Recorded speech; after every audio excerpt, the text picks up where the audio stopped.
गणित हा एक असा विषय आहे की त्याच्या नावानीच भीतीचा थडका उडतो. पण तो तरीही रोजचा, जवळचा आणि खूप ओळखीचा विषय आहे. मग ही भीती का? आणि ती घालवण्यासाठी आपण काय करू शकतो? ह्याविषयी आज टॉक अँड टॉकवर आपण गप्पा मारणार आहोत.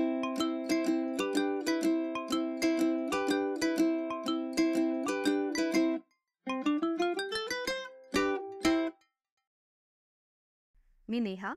मी एक शिक्षिका आहे. मी फिजिक्स शिकली आहे आणि तरीही मला गणिताची खूप भीती वाटते.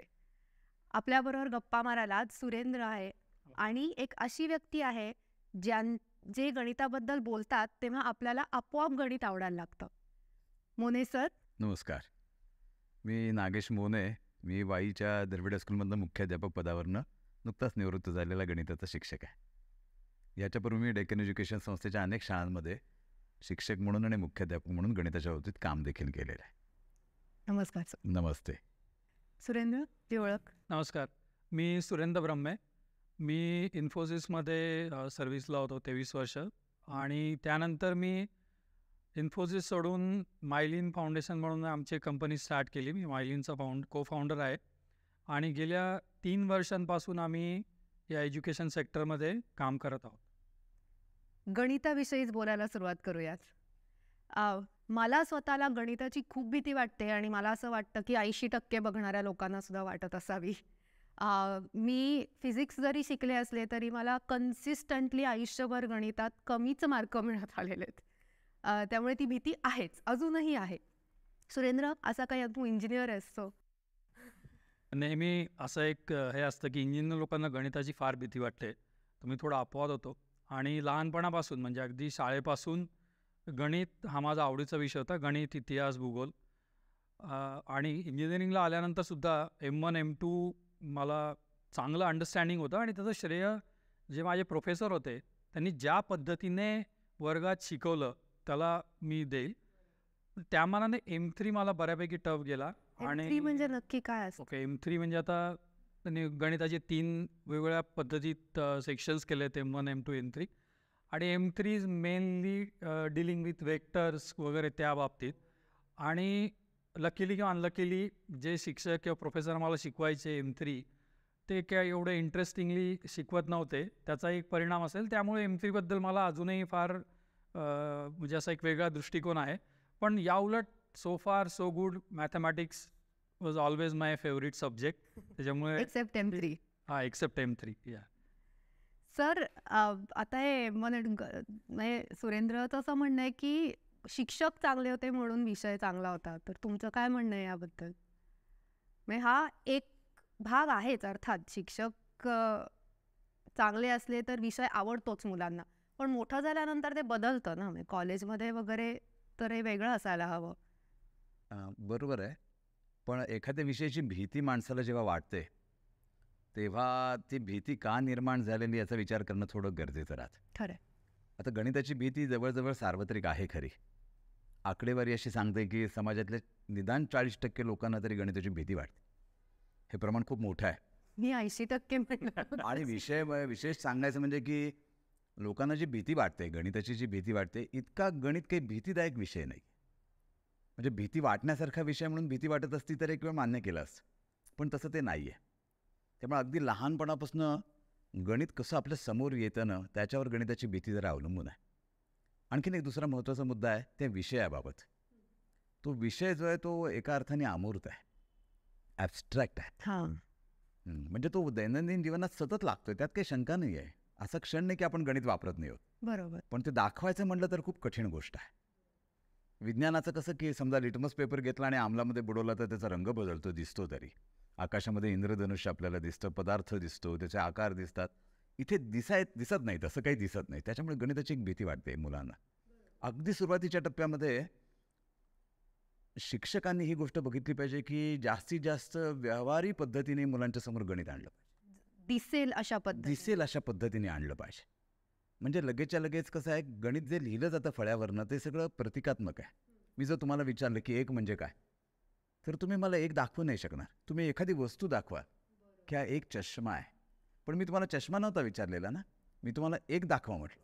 मग तुम्ही मला कदाचित हे पेन दाखवाल, म्हणाल हे एक पेन आहे. त्यामुळे एक नावाची जी संकल्पना आहे ना, ती समजणं अत्यंत महत्त्वाचा विषय आहे. त्यामुळे आणि दुसरा महत्त्वाचा मुद्दा त्याची मांडणी. ती पण अशी प्रतिकात्मकच आहे. 0 ते 9 पर्यंतची जी सगळी 10 चिन्ह आहेत. आता तुम्ही मगाशी म्हणालात की तुम्हाला पण भीती वाटते. जगाचं सोडा, पण निदान भारतातल्या माणसांना तर भीती वाटण्याचं प्रमाण कमी असायला हवं, कारण गणिताचा कितीतरी विकास भारतीय लोकांनी केलेला आहे. सगळी संख्या लेखनाची पद्धत भारतीय लोकांनी शोधलेली आहे. 0 ते 9 पर्यंतचे अंक भारतीय लोकांनी विकसित केलेले आहेत. श्रीनिवास रामानुजन इथं फळ्यावर नाव लिहिलं आहे त्याचं. हा मोठा भारतीय गणिती आहे. तरी पण भारतातल्या लोकांना देखील गणिताची भीती वाटते, यात काही शंका नाही. तर मूळ जो विषय आहे ना, तो आहे अमूर्त. त्यामुळे शिक्षकांनी शिकवताना, मुलांनी शिकताना तो जास्तीत जास्त वस्तूंच्या साह्याने, मूर्त स्वरूपातला, जिथे कुठे वस्तू दाखवता येणार नाही तशा ठिकाणी अर्धमूर्त पद्धतीने काही चित्रांच्या साह्याने, तक्त्यांच्या साह्याने, कोष्टकांच्या साह्याने गोष्ट समोर येते का, असा एक महत्त्वाचा विषय आहे. बरोबर. आणि आणखीन आता मगाशी त्यांनी M3चं उदाहरण दिलं. हा फार पुढचा टप्पा झाला महाविद्यालयीन स्तरावरचा. पण शिकण्याकरता लागणारा जो वेळ आहे ना, तो प्रत्येकाचा वेगवेगळा आहे.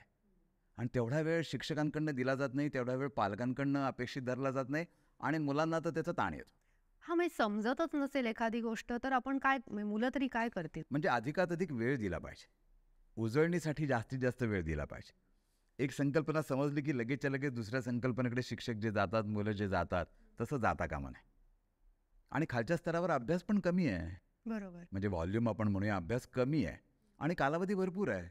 त्यामुळे शिक्षकांनी त्या कालावधीचा जास्तीत जास्त उजळणी करता, त्या मुलांनी उजळणी करता वापर करायला हवा.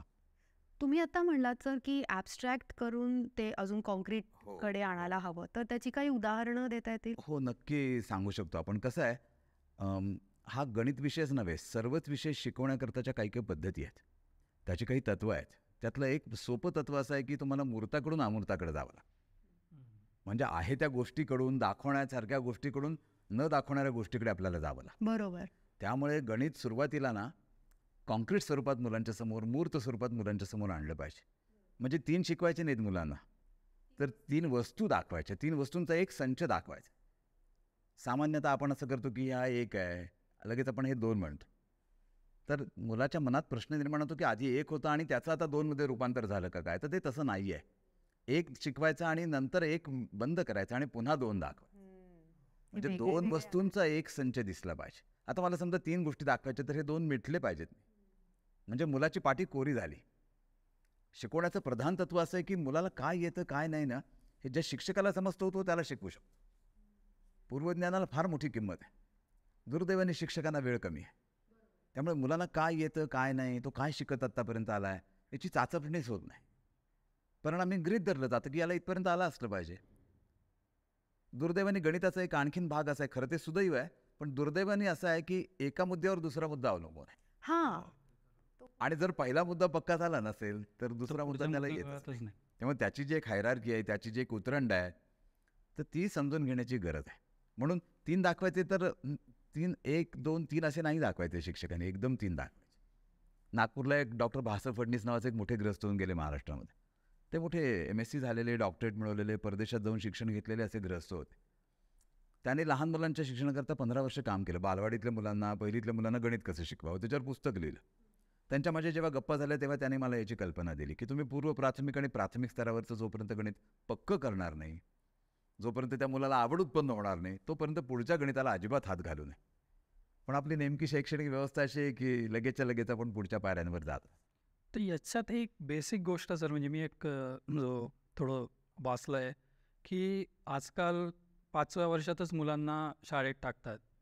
तर जे काही संशोधन याच्यात झालं आहे, तर नूर म्हणून एक कोणीतरी सायकोलॉजिस्ट होता, त्याने खूप डिटेल संशोधन केलं आणि त्यांनी असं सांगितलं की 8 वर्ष हे जे वय आहे ते योग्य आहे, जिथे ॲक्च्युली मुलांना घरापासून तुम्ही बाहेर जाऊ द्या किंवा शाळांमध्ये जाऊ द्या.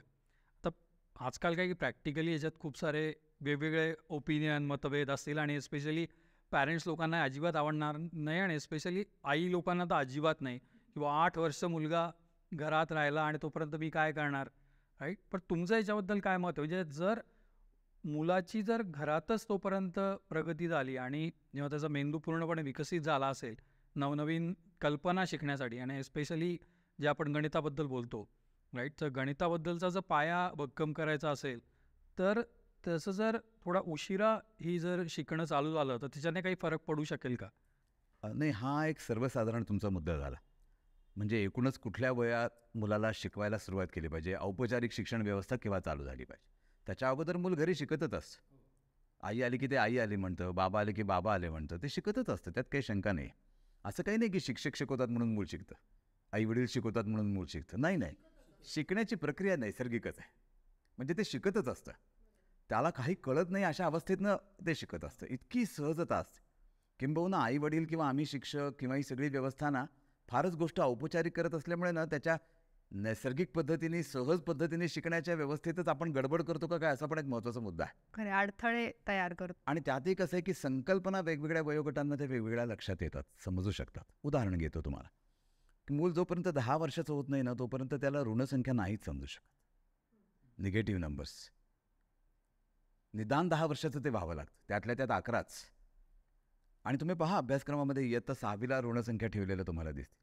ते 5वीला नाहीत ठेवलेल्या, त्या 4थीला नाहीत ठेवलेल्या, त्या 6वीला ठेवल्यात. कारण वयवर्ष 10 10.5च्या पुढं गेलं तरच ऋणसंख्यांची संकल्पना मेंदूला समजते. ऋणसंख्या समजायला सोपी गोष्ट नाही आहे. म्हणजे एखाद्या संचामध्ये जेवढ्या वस्तू आहेत त्या वस्तूंच्या संख्येतनं त्याच्यापेक्षा जास्तच्या वस्तू काढण्याची ती कल्पना आहे. हे माझं वाक्यसुद्धा पुन्हा कदाचित ऐकायला पाहिजे का काय लोकांनी, असं वाटेल इतकं गुंतागुंतीचा विषय आहे. 10 वस्तू ठेवल्या त्यातनं 12 काढायच्या आहेत. काय मुलाला मनात घोटाळा होत असेल आपण कल्पना करा. आणि सगळं आता इलेक्ट्रिसिटी जी आहे ही सगळी त्या निगेटिव्ह नंबर्सवर अवलंबून आहे. निगेटिव्ह नंबर शोधले गेले म्हणून इलेक्ट्रिसिटी जनरेट झाली. त्यामुळे त्या उदाहरणार्थ अपूर्णांकांची संकल्पना आहे, अतिशय क्लिष्ट आहे, जात्या क्लिष्ट आहे. त्या विषयाची तो विषयही मुळात क्लिष्ट आहे बरं का. गणित म्हणजे तो समजणार नाही असा नाही आहे, पण तो क्लिष्ट काय आहे तर छोट्या छोट्या अनेक गोष्टी त्याला समजायला लागल्यानंतर तो पुढच्या टप्प्यावर न्यायला पाहिजे. आता संख्या लेखनाची आपली पद्धत आहे, एकक, दशक, शतक, आणि एकदम अपूर्णांक त्याच्या समोर येतात हो. आणि ते अपूर्णांकाचे येतात, समजा 1/2 म्हणजे 1/2 आपण म्हणतो, 1/2 म्हणतो जुन्या पद्धतीने. हे वेगळाच प्रकार त्याच्यासमोर येतो. कित्येक मुलांना ना, कित्येक माणसांना मोठ्या झालेले सुद्धा 1/2 मध्ये 1 वेगळे आहेत आणि 2 वेगळे आहेत असंच वाटतं ना. ही 1/2 ही संपूर्ण एक संख्याच आहे असं जे परसेप्शन यायला पाहिजे, असं एक दृष्टी तयार व्हायला पाहिजे, ही खूप कठीण गोष्ट आहे. आणि त्यात सुद्धा एकाचे 2 भाग का 2चा 1 भाग, असा उलटा सुलटा व्यवहार मुलांच्या मनामध्ये येतो ना. म्हणून वेळ द्यावा लागतो. वस्तूंच्या साह्याने संकल्पना शिकवल्या पाहिजेत. उदाहरणार्थ 5वीमध्ये ना संख्यांच्या ऐवजी अक्षरांचा वापर असा विषय चालू होतो. म्हणजे समजा मी म्हटलं की माझ्याकडे 5 आंबे आहेत, तर तुम्हाला समजतं की 5 आंबे आहेत. पण मी म्हटलं माझ्या मनात एक संख्या आहे, तर तुमच्या मनात येणार काय आहे, आता ह्यांच्या मनातलं कसं ओळखायचं. हा. मग सर म्हणतात माझ्या मनात एक संख्या आहे, त्याच्यात 2 मिळवले तर 3 होतात, तर माझ्या मनातली संख्या सांगा. हे जर मी म्हटलं असतं की माझ्याकडे 1 रुपया आहे, त्याच्यात 2 रुपये मिसळले तर किती रुपये होतील, 3 रुपये. असं फळ्यावर जर मी लिहिलं की 1 + 2, त्यात ते चिन्ह आहे बघा, अधिक. आता ही जी चिन्ह आहेत ना चारही, बेरीज, वजाबाकी, गुणाकार, भागाकार, ही चारही चिन्ह ही अतिशय महत्त्वाची आहेत. का महत्त्वाची आहेत? त्यातली 2 चिन्ह आहेत, बेरीज आणि वजाबाकी. बेरीज आणि वजाबाकीचं जे चिन्ह आहे ते एकमेकांवर अवलंबून आहे. गुणाकार आणि भागाकाराचं चिन्ह हे एकमेकांवर अवलंबून आहे. म्हणजे उदाहरणार्थ मी 3 फुलांमध्ये 2 फुलं मिसळली तर 5 फुलं झाली. याचा दुसरा अर्थ असा आहे की 5 फुलांमधनं 3 फुलं कमी काढली तर 2 फुलं राहतात. बरोबर. त्यामुळे बेरीज आणि वजाबाकी एकमेकांना जोडलेल्या संकल्पना आहेत. तीच गोष्ट गुणाकार आणि भागाकाराच्या बाबतीमध्ये. आणि मी मगाशी जे निगेटिव्ह नंबर्स तुम्हाला म्हटलं ते इयत्ता 6वीमध्ये शिकवलं जातं, तेव्हा धन आणि ऋण अशीच चिन्ह नेमकी संख्यांना वापरलेली. बरोबर. तिथेही मुलांच्या मनात घोटाळा होतो की हे ऋणचिन्ह तुम्ही एकदा 2 संख्यांच्या बाबतीमध्ये वापरत होतात, 5मधनं 3 कमी करताना ऋणचिन्हमध्ये देत होतात, आता नुसत्या 3ला तुम्ही ऋणचिन्ह द्यायला लागलात. पण त्यात काही परस्पर संबंध आहे? नाही, म्हणजे एखादी संख्या आणि त्याच्या मागे दिलेलं चिन्ह आणि 2 संख्यांच्या मध्ये दिलेलं चिन्ह याच्या अर्थात बदल आहे. बरोबर. हां, म्हणजे 5 फुलं आहेत आणि 3 फुलं आहेत, तर आपण त्यांची बेरीज केली की 8 फुलं होतात. आपण याला म्हणतो गणिताच्या भाषेमध्ये द्विपद क्रिया आहे. दिस इज अ बायनरी ऑपरेशन. म्हणजे ऑपरेशन सांगण्याकरता बेरजेचं चिन्ह वापरणे. या उलट जेव्हा मी म्हणतो की माझ्याकडे 5 फुलं आहेत, तेव्हा तिथं ऑपरेशन नाही आहे. माझ्याकडे 5 फुलं आहेत म्हणजे धन 5 फुलं माझ्याकडे आहे. त्यामुळे बेरीज याच्याकरता वापरलेलं चिन्ह आणि धन याच्याकरता वापरलेलं चिन्ह, तीच गोष्ट वजाबाकीकरता वापरलेलं चिन्ह आणि ऋण म्हणून वापरलेलं चिन्ह, ही नेमकी सारखीच राहिली आहेत गणिताच्या त्या सगळ्या प्रगतीच्या ट्रॅजेक्टरीमध्ये, इतिहासामध्ये. ती जर दुसरी चिन्ह तयार झाली असती त्या कालखंडात तर कदाचित ही गोष्ट तुलनेने सोपी झाली असती का काय कोणास ठाऊक. पण मला असं नेहमीच वाटायचं की ते मुद्दाम केलंय. म्हणजे माझ्याकडे 3 फुलं आहेत आणि त्यामध्ये मी -2 फुलं ऍड केली तर माझ्याकडे 5 - 2 3 फुलं असतील. पण हे समजायला असं शिकवायचंय पण आम्हाला. हे किती किती तुम्ही कल्पना करा ना, मुलाच्या पातळीवर आपण मोठं झाल्यानंतर आपल्याला सहजासहजी त्याचं जे एक भान येतं ते मुलाला नाही आहे. म्हणून करायला काय पाहिजे मग? करायला हे हवं की भरपूर वेळ द्यायला हवा आणि दुर्दैवाने तिथे वेळ दिला जात. एका अर्थाने गणित सरावाचा विषय आहे. म्हणजे संकल्पना समजली म्हणून मी गणितामध्ये प्रवीण होतो हा एक भाग आहे. आणि काही वेळेला संकल्पना न समजता यांत्रिक पद्धतीने देखील काम करून गणिताचा विकास आपल्याला करता येतो आणि गणितात आपल्याला प्रगत होता येतं. मग एखाद्या टप्प्यावर ना आपल्याला गणितातली संकल्पना समजायला लागते. आधी नव्हती समजलेली पण नंतरच्या टप्प्यावर समजायला लागते. म्हणजे आम्हा शिक्षकांच्या पण बाबतीत तसंच होतं हां, असं नाही फक्त मुलांच्याच बाबतीमध्ये होतं. नाही, आजकालच्या एज्युकेशनमध्ये तुम्ही जो दुसरा पार्ट म्हणाला तो जास्त आहे राईट, की मला एक सूत्र सांगितलं जातं त्याच्यात तुम्ही व्हॅल्यू टाका तुम्हाला उत्तर मिळेल. म्हणजे सूत्र कोणी डिराईव्ह केलं, कसं कसं डिराईव्ह झालं त्याबद्दल शिक्षक नाही सांगत, कारण तो तुमच्या स्कोपचा विषयच नाही आहे. आणि तो सांगायला गेले तर कदाचित खूप जास्त वेळ लागेल किंवा खूप जास्त प्रश्न येतील, तोही एक भाग असू शकतो. आता गणिताच्या भयाचा विषय चालला आहे. सोपं आपलं रोजचं व्यवहारातलं उदाहरण घेऊया. अगदी साधं उदाहरण आहे पहा. आंघोळी करता आपण बादलीमध्ये पाणी घेतो. ती बादली कुठल्या आकाराची असते? खाली निमुळती असते आणि वर मोठी असते. आपण कधी असा विचार करत नाही की बादलीचा आकार असाच काय? का बरं असाच आकार केला असेल? रोजच्या जीवनात असं गणित हर घडी वापरलं जाते. आपण जेवतो ते डिश ताट वर्तुळाकार आहे. सामान्यतः वर्तुळाकार असते. आपली स्वयंपाकाची बाटली सामान्यतः सिलेंड्रिकल असतात. पाण्याच्या टाक्या सिलेंड्रिकल असतात. दिसतात ना आपल्याला? पाण्याचे पाईप पण बघा तुम्ही सिलेंड्रिकल असतात. जिथं तो पाईप वळतो तिथं जो एल्बो बसवलेला असतो तो देखील असाच असतो. त्याला कर्वेचर असतं, त्याला वक्र भाग असतो. आता आपण हे मुलांना ना असे वेगवेगळे आकार, संख्या, वेगवेगळ्या संख्येने असलेल्या वस्तू अशा प्रत्यक्ष दाखवत नाही की तुझ्या रोजच्या जीवनात तू याचा वापर करतोयस. शेकडो गोष्टी. झाडाचं खोड सिलेंड्रिकल आहे. आपण हे दाखवत नाही. किती ठिकाणी आपण सगळीकडे कोन आहेत आपले. व्यायाम प्रकारांमध्ये कोन आहेत. हा 90 अंशाचा आहे, हा लहान झाला, हा मोठा झाला. छोट्या छोट्या गोष्टी. मान सरळ ठेवली, इथे 90 अंशाचा झाला, अशी केली, इकडे लघु कोन झाला, इकडे विशाल कोन झाला. त्याच्याबरोबर येणारी जी भाषा आहे, विशाल म्हणजे मोठा, लघु म्हणजे लहान, छोट्या छोट्या गोष्टी आहेत. त्यामुळे अशा अनेक अंगांनी जर आपण मुलांना पटवून देऊ शकलो ना की अरे हे सोपं आहे. काही वेळेला तर असं मला वाटतं की हे सोपं आहे, हे फार आनंददायक आहे, असं सांगण्यामुळेच माणसांच्या मनात भय उत्पन्न होतं का काय कोणास ठाऊक. हे खरं आहे. हे अगदी खरं आहे की हे किती सोपं आहे, तुला का नाही समजत? आता मुलांना खेळाच्या बाबतीत तुम्ही कधी म्हणलात का? आज तागायत मुलं त्यांचे ते खेळ खेळतात आणि आहेत त्या वस्तूंच्या साहाय्याने खेळ खेळतात. घराच्या बाहेर जातात. घरात किती कमीत कमी साधनाने मुलं खेळाचा आनंद घेत असतात. कल्पना करा. ही गोष्ट का नाही गणिताबाबत होऊ शकत? आमचे प्राध्यापक राईलकर म्हणून जे पुण्यातले होते ना, त्यांनी गणिताचं खेळघर नावाचे एक पुस्तकच लिहिलं आहे याच्या, की छोट्या छोट्या गोष्टींच्या साहाय्याने मुलांना आपण गणित शिकवू शकतो. खेळातून गणित शिकवता येतं. खेळ म्हणजे कबड्डी वगैरे वगैरे तो वेगळा विषय. पण खेळ म्हणजे कृती करून मुलांना गणित शिकवता आलं पाहिजे. याच्याकरता शेकडो खेळ स्वतः राईलकरांनी तयार केलेले आहेत. आज इंटरनेटसारखं चांगलं माध्यम आपल्यासमोर आहे. चांगले शिक्षक आहेत.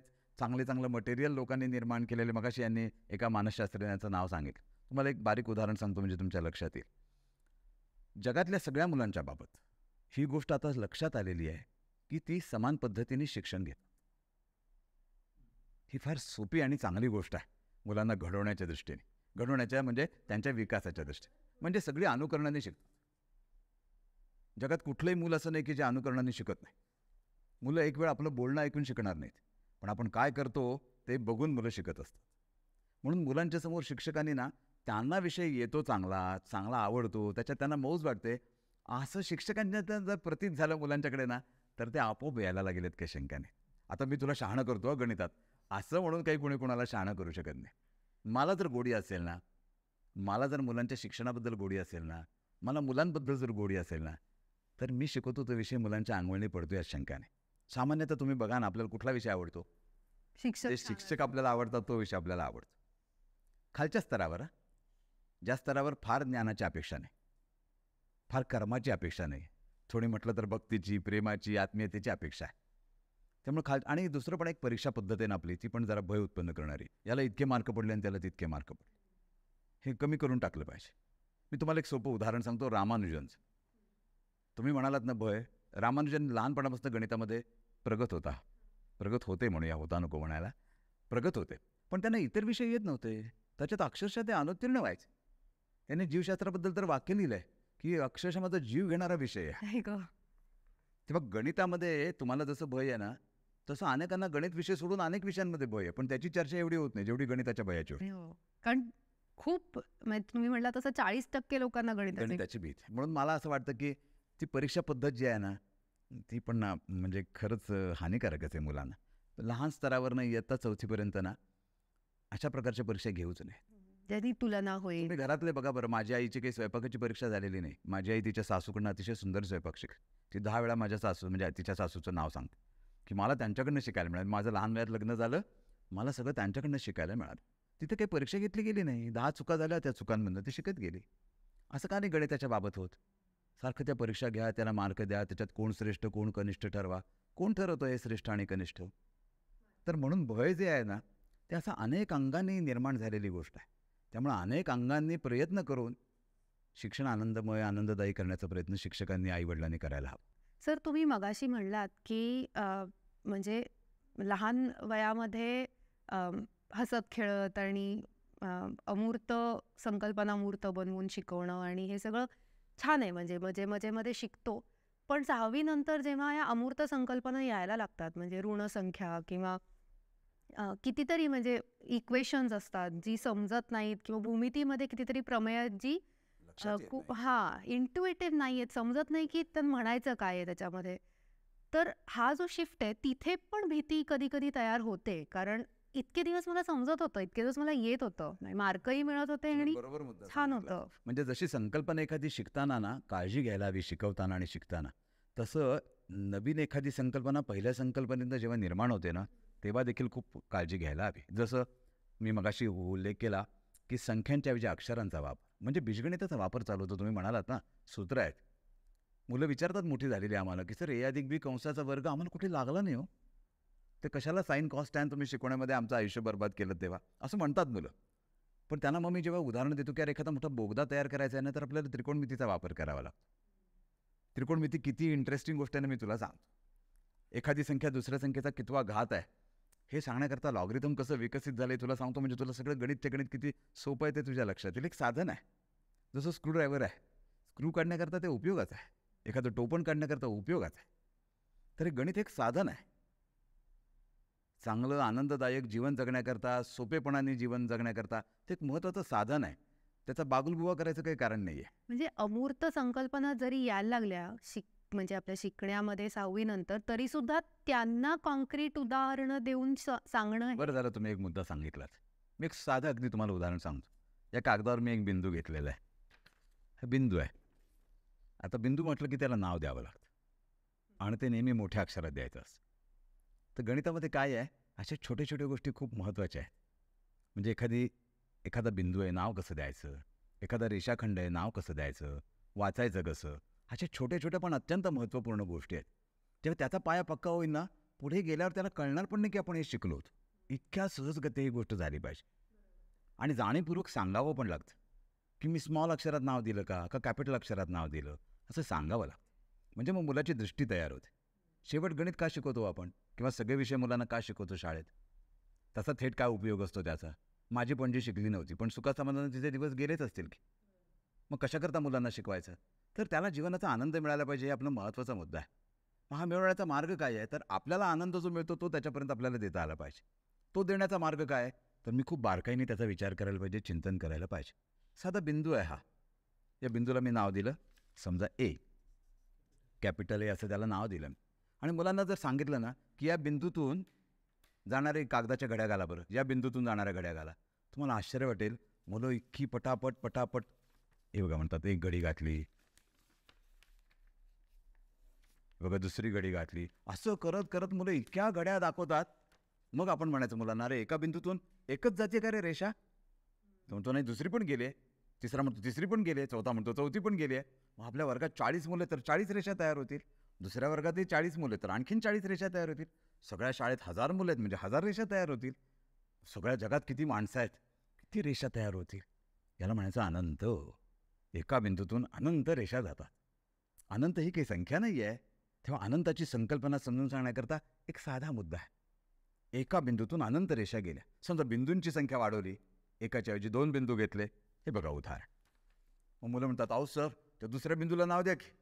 खरं आहे हा, एका बिंदूला नाव दिलं, आता दुसऱ्या बिंदूला नाव देऊया. नाही मुलांनी दिलं काही प्रतिसाद, आपण म्हणायचं अरे काहीतरी राहिलं का रे त्याच्यात. मग मुलं त्या पद्धतीने बघायला सांगतात. सांगण्याची आपली पद्धत पण जितकी नैसर्गिक, जितकी साधी सोपी, तेवढं मुलांना बरं वाटतं. खूपदा गणिताचे शिक्षक थोडे कठोर असतात. ते म्हणून चिन्ह एकाखाली एक आलं पाहिजे, ते बरोबर चिन्ह एकाखाली एक आलं पाहिजे, फार आग्रही राहतात. पुढच्या टप्प्यांवर हरकत नाही, एक व्यवस्था म्हणून, मांडणी म्हणून काही हरकत नाही. पण ते म्हणजे गणित नाही आहे, ते चिन्ह म्हणजे गणित नाही आहे. संख्या न लिहिणारी व्यक्तीसुद्धा मंडईतली व्यवस्थित हिशोब करते. कशी काय करते? चा हिशोब तर आपल्यापेक्षा चांगला असतात. म्हणजे गणित त्याच्यापेक्षा वेगळं आहे ना, त्या मांडणीपेक्षा गणित विषय वेगळा आहे. सांगायचा मुद्दा असा की आता मुलांना म्हणायचं ए मधून आणि बी मधून दोघांमधून जाणारे एक रेषा काढा बरं.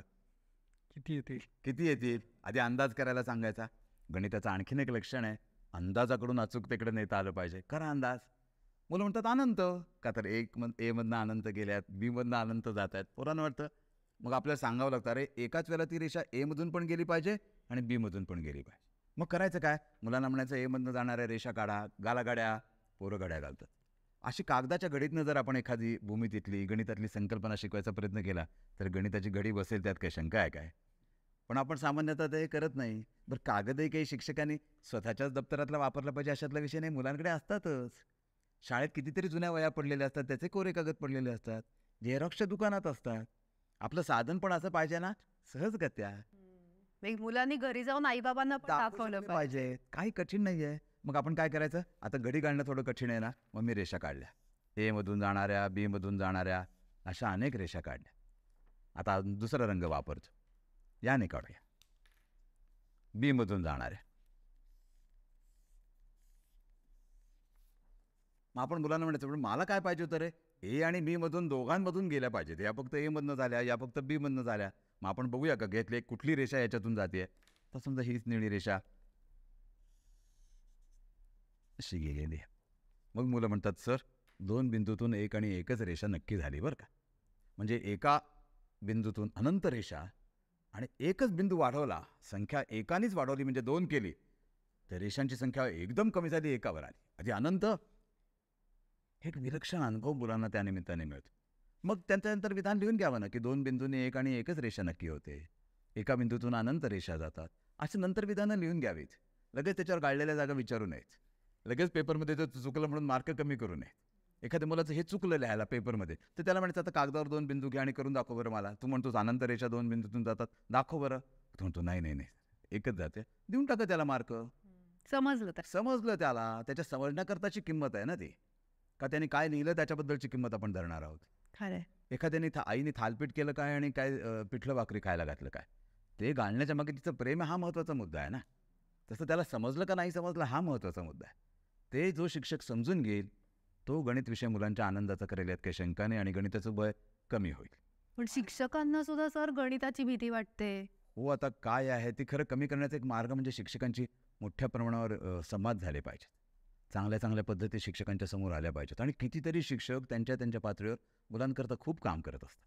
ते सार्वकालिक व्हायची गरज आहे, ते सार्वत्रिक व्हायची गरज आहे. अशा शिक्षकांचा जर डाटा, अशा शिक्षकांची संख्या जर वाढली, ती गोळा केली, तर मला खात्री की महाराष्ट्रातलं गणित नक्की सुधारेल, आहेत काही शंका. बहुतेक शाळांमध्ये शिक्षिकाच आहेत खालच्या स्तरावर.